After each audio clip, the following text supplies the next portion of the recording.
কি অবস্থা বাচ্চারা? সো আসেন আজকে আমরা সলভ করব হচ্ছে সিলেট বোর্ড 2024 এর কোশ্চেনটা চ্যাপ্টার 6 থেকে আসে। সো দেখেন আপনার কাছে দুটো পাত্র দেওয়া আছে, একটা হচ্ছে এ পাত্র, একটা হচ্ছে বি পাত্র। কি কি ইনফরমেশন দেওয়া আছে সেটা আমরা আগে বোঝার চেষ্টা করি, হয়তো দেখতে একটু অসুবিধা হচ্ছে। এখানে দেখেন এ পাত্রে আমার কাছে বলা আছে সেমি মোলার H2SO4 দ্রবণ, তাই না? সেমি মোলার H2SO4 দ্রবণ। এই দ্রবণের ঘনমাত্রা কত? সেমি মোলার, তার মানে কত? 0.5 মোলার। ওকে, এবারে আয়তন দেওয়া আছে হচ্ছে 200 ml, বুঝলাম। বি পাত্রে আয়তন হচ্ছে 200 ml আর W দেওয়া আছে হচ্ছে আমার কাছে 6 গ্রাম, আর Na যেহেতু আমার কাছে দ্রব্যের নামটা বলা আছে বা আণবিক সংকেত দেওয়া আছে, সেখান থেকে আমি আণবিক ভর পেয়েছি। এবং সি পাত্রে কি করেছি? এ পাত্র আর বি পাত্র মিশ্রিত করে দিয়েছি, এটাই আমাদের উদ্দীপক, আর কিছু নেই। এখন আমাকে গতে বলেছে বি পাত্রের দ্রব্য দ্বারা কত লিটার ডেসিমোলার দ্রবণ প্রস্তুত করা যাবে। সরি ভাইয়া, সো ডেসিমোলার দ্রবণ মানে কি? অ্যাকচুয়ালি ঘনমাত্রা কত দিতে হবে? 0.1 মোলার। এটা আশা করি সবাই জানেন, যদি না জেনে থাকেন তাহলে জেনে নেন। এটা হচ্ছে ডেসিমোলার মানে হচ্ছে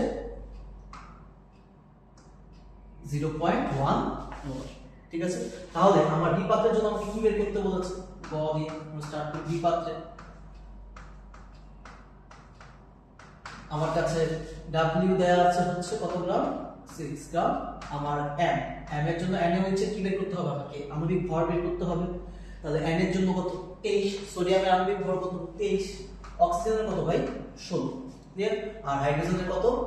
1। তাহলে এখান থেকে যদি আমরা ক্যালকুলেট করি, দেখেন তো 23, 16 আর 1 যোগ করলে 17, 17 আর 23 যোগ করলে আসে হচ্ছে আমাদের 40 গ্রাম। ওকে, পেলাম।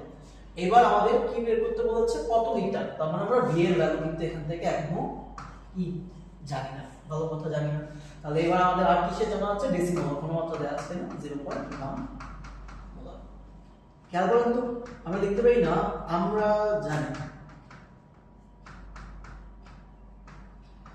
N equals to V into S, তাই তো? এখানে একটা সূত্র ছিল না, যেখানে V এরটা আমরা কিসে লিখতাম? লিটারে লিখতাম, তাই তো? এখানে আমরা কি লিখতাম? লিটারে লিখতাম, তাই? আবার N equals to আমরা কি লিখতে পারি? W by M equals to কি? V into S। তাহলে S টা এই পাশে কি আছে? গুণাকার আছে, এই পাশে আসলে ভাগ হয়ে যাবে। তার মানে W N into S equals to কি? আপনি যদি W equal to S M V দিয়ে করতে চান, সেটা দিয়ে করতে পারেন। আপনি কি লিখবেন? W equal to S M V divided by কত? 1000। বাট সেখানে V টা কিসে? ml, তাই না? তাহলে ml এর যদি থাকে সেখান থেকে লিটারে নিয়ে যেতে হলে কি করতে হবে? ml থেকে লিটারে নিয়ে গেলে কি করতে হবে? গুণ করে দিতে হবে। গুণ করে দিবেন, তাহলেই সেটা হয়ে যাবে। সরি, ml থেকে যদি লিটারে নিয়ে যেতে চান, আপনি ভাগ করে দিবেন, ঠিক আছে?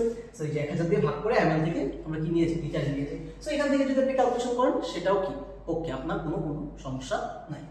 সো আমরা এখান থেকে ডাইরেক্ট করে ফেলি, যেহেতু আমাকে লিটারে বের করতে বলেছে, আমরা এখান থেকে কি করব? ডাইরেক্ট ক্যালকুলেশন করে ফেলব। তো w এর ভ্যালু কত আমার কাছে? 6 দেওয়া আছে। m এর ভ্যালু কত দেওয়া আছে আমার কাছে? 40 দেওয়া আছে। আর s এর ভ্যালু হচ্ছে 0.1। সেখানে যদি আমরা ক্যালকুলেশন করি, 6 divided by 40 into 0.1, সমান আসে হচ্ছে 1.5 লিটার, ঠিক আছে? বা 1500 মিলিলিটার, একই জিনিস, ঠিক আছে? আপনি লিটার থেকে, যদি আপনি লিটার থেকে কিসে যেতে চান? মিলিলিটারে যেতে চান, তাহলে 1000 কি করবেন? গুণ করবেন। আর যদি মিলিলিটার থেকে লিটার আসতে চান, 1000 দিয়ে কি করতে হয়? ভাগ করতে হয়, ঠিক আছে? দ্যাটস ইট, আর কিছুই না। তাহলে এখান থেকে আর কোনো কিছু নাই, আমরা এটা বুঝতে পারছি আশা করি। তো আসলে আমরা গতে চলেছি, সেটাকে ডুপ্লিকেট করে নিই, এটা আমরা মুছে দিচ্ছি।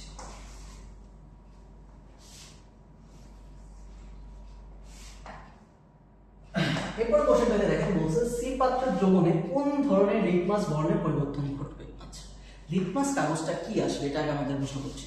দেখেন, লিটমাস কাগজ এক ধরনের নির্দেশক হিসেবে ব্যবহার করা হয়। লিটমাস পেপার ব্যবহার করা হয় অ্যাসিড অর বেস ইন্ডিকেটর হিসেবে।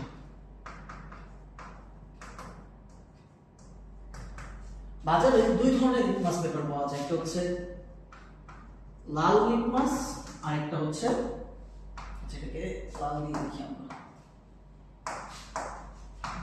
একটা হচ্ছে লাল লিটমাস, আর একটা হচ্ছে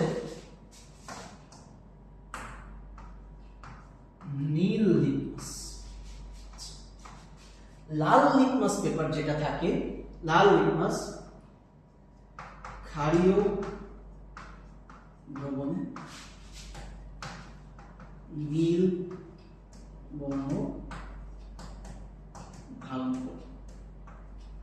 অর্থাৎ একটা লাল লিটমাস পেপারকে যদি আপনি ক্ষারীয় দ্রবণে মিশান তাহলে সেটা ব্লু হয়ে যাবে, কালার চেঞ্জ করে ব্লু হয়ে যাবে।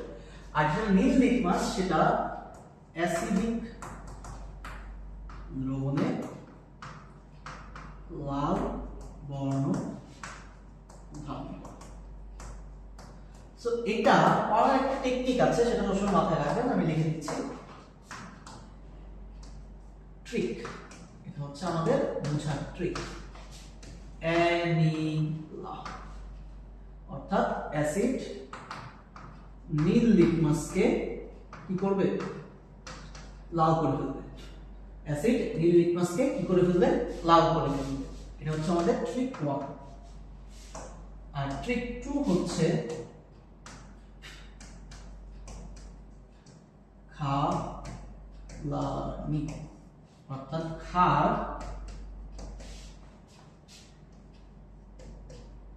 লাল লিটমাসকে কি বানিয়ে ফেলবে ভাই? নীল বানিয়ে ফেলবে। আপনি যদি এই দুটো টেকনিক মনে রাখেন, একটা হচ্ছে অ্যানিলা আর একটা হচ্ছে খালানি, তাহলেই আপনার মোটামুটি সব লিটমাস পেপারে কোশ্চেন সলভ করতে পারবেন। আপনার যদি এমসিকিউতে আসে তাহলে ইজিলি অ্যানসার করতে পারবেন, আর যদি হচ্ছে সিকিউতে আসে তাহলে অ্যানসার করতে পারবেন। ঠিক আছে? সো মনে রাখবেন কি অ্যানিলা অ্যাসিড নীল লিটমাসকে কি করে? লাল করে ফেলে। খালানি ক্ষার লাল লিটমাসকে কি বর্ণ ধারণ করে? নীল বর্ণ ধারণ করে। বুঝতে পেরেছি? তো আশা করি এটা সবাই বুঝতে পেরেছেন, এটা নিয়ে কারো কোনো প্রবলেম নাই। আমরা নেক্সট স্লাইড বানিয়ে নিলাম। তাহলে আমাকে কোশ্চেনে বলেছে এই যে মিশ্রিত করলাম, এদের মিশ্রণের দ্রবণটাতে যদি আমি লিটমাস পেপার ডুবাই, কোন ধরনের লিটমাস পেপার বর্ণের পরিবর্তন ঘটাবে, এটা আমার কাছে জানতে চাইছে। তার মানে কি করতে হবে? আমার দ্রবণটা মিশানোর পর এখানে একটা অ্যাসিড আর কার বিক্রিয়া? ক্ষারের বিক্রিয়া না?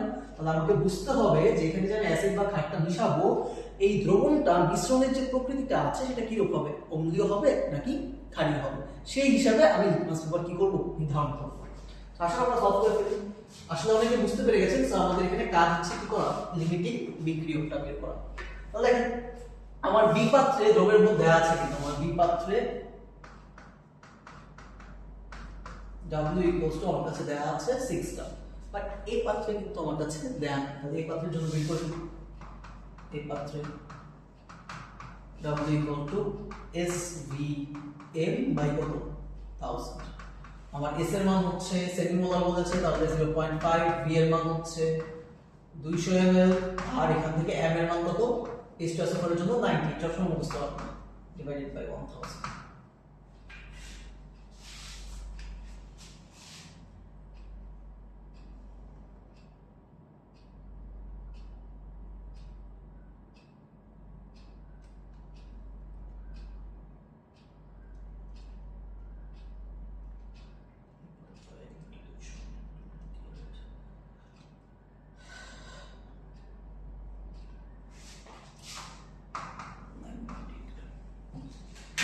এবার আমরা কি করব? আমরা বিক্রিয়া লিখব। আগে আমাদেরকে বিক্রিয়া লিখতে হবে। এটা আমার হচ্ছে W1 আর এটা হচ্ছে W2।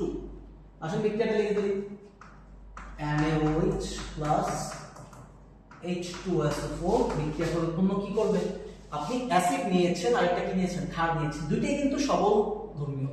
যেটা হচ্ছে একটা সবল ক্ষার আর এটা একটা সবল অ্যাসিড। তাহলে এটা উৎপন্ন করবে হচ্ছে লবণ আর কি? পানি।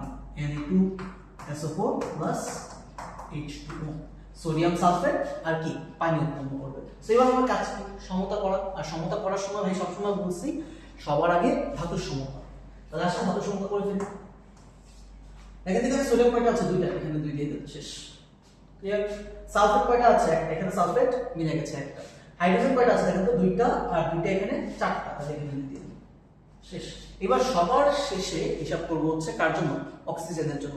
তাহলে এখানে অক্সিজেন কয়টা আছে? দুইটা, এখানে দুইটা অক্সিজেন, আর এখানেও কয়টা অক্সিজেন আছে? দুইটা। আর এই সালফেটের অক্সিজেন তো চারটা চারটাই ছিল, এটা তো আর চেঞ্জই হয়নি। তাহলে এখানে আমার সমতা করাও শেষ। তাহলে এখানে কিন্তু কত গ্রামের সাথে কত গ্রাম বিক্রিয়া করে? 2 × 40, আর এখানে 98 গ্রাম বিক্রিয়া করে। সো আমরা এটা একটু পুরো তুলে ফেলি।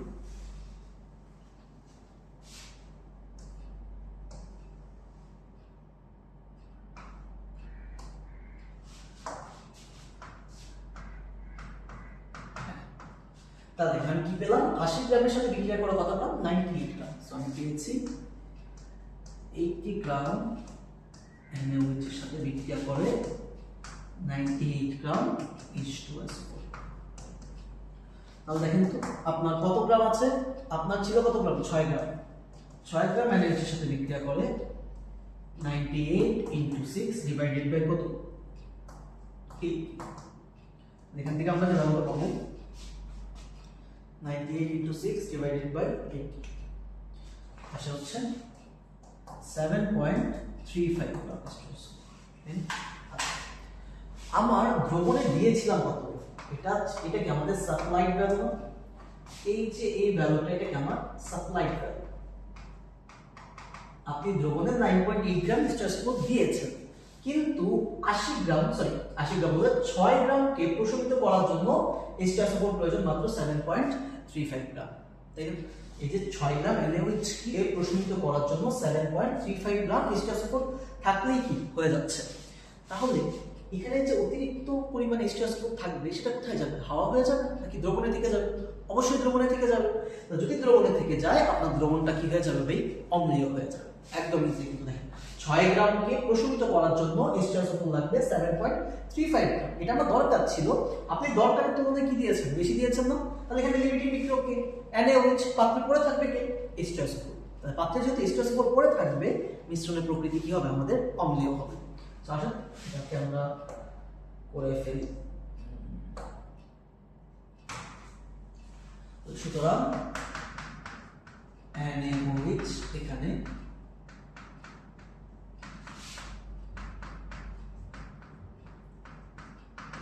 লিখিও তোরা মিশ্রণটি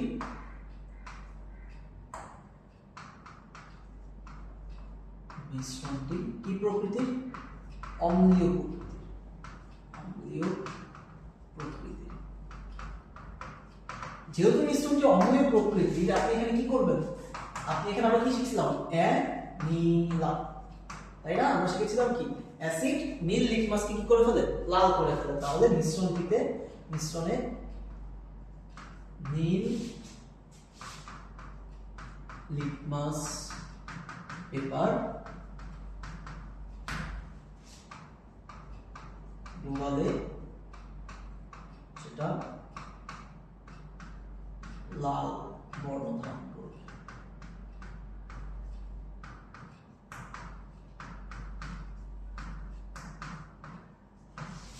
একদম ইজি দেখেন আমি বারবার বলতেছি যে নীল অ্যাসিড নীল লিটমাস কি করে লাল করে ফেলে আপনি মিশ্রণের প্রকৃতি পেয়েছেন অ্যাসিড তাহলে কি সেখানে আর লাল লিটমাস ডুবিয়ে কোনো লাভ আছে লাভ নেই তাহলে কি করবে নীল লিটমাস ডুবাবেন সেটা কি হয়ে যাবে অটোমেটিকলি লাল হয়ে যাবে তাহলে একদম ইজি ভাই আশা করি কোশ্চেনটাতে কারো কোনো প্রবলেম নাই একদম ইজি ভাবে সবাই বুঝতে পেরেছে সো গতে ছিল আমাদের আয়তন বের করতে বলেছে কত লিটার লাগবে সেটা হচ্ছে 1.5 লিটার আর ঘতে আমাদের ওই যে লিমিটিং বিক্রিয়কের মিশ্রণের প্রকৃতি কিরকম হবে অনেকবার আমরা করে ফেলছি আশা করি সবাই বুঝতে পেরেছেন দেখা হবে নেক্সট কোনো ভিডিওতে